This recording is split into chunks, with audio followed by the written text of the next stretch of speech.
Après cela, Jésus se rendit à Jérusalem pour une fête religieuse. Près de la porte des brebis à Jérusalem, il y a un bassin entouré de 5 porches. En hébreu, on l'appelle Betzata.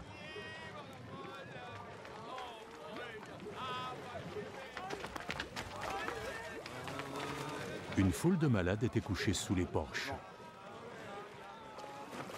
Des aveugles, des boiteux, des paralysés.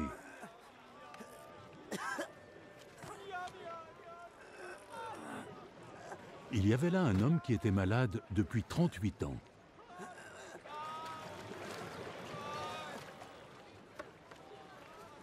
Jésus le vit couché là, et il sut que l'homme était malade depuis aussi longtemps.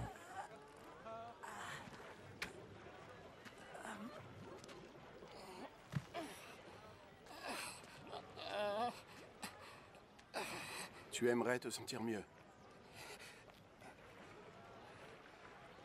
Ah, Seigneur, oui, mais je n'ai personne pour me plonger dans ce bassin au moment où l'eau bouillonne.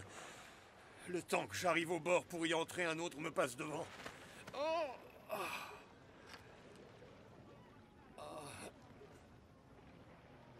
Lève-toi. Prends ta natte et marche.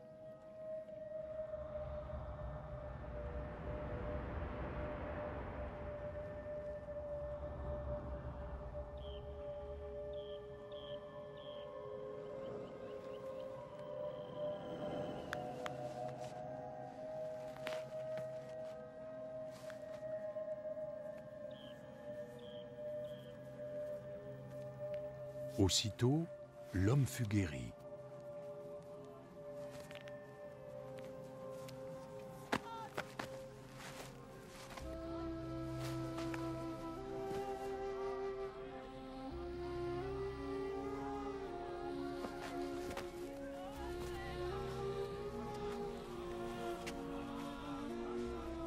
Il prit sa natte et se mit à marcher.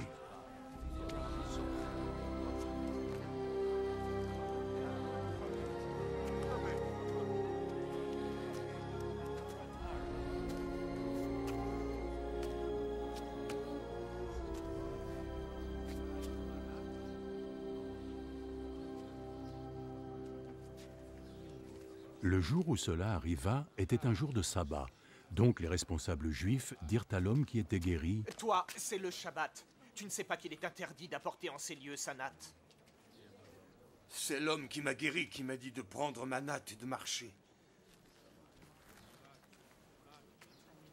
Qui est donc cet homme qui t'a demandé de faire cela? Mais l'homme qui était guéri n'avait aucune idée de qui était Jésus. D'autant plus qu'il y avait foule à cet endroit, et Jésus s'était éclipsé. Plus tard, Jésus le retrouva au dehors du temple. Te voilà guéri maintenant. Alors ne pêche plus, ou quelque chose de pire pourrait arriver.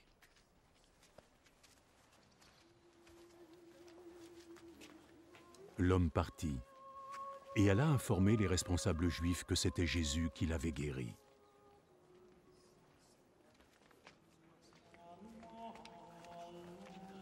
Alors, ils commencèrent à persécuter Jésus, parce qu'il avait fait sa guérison le jour du sabbat.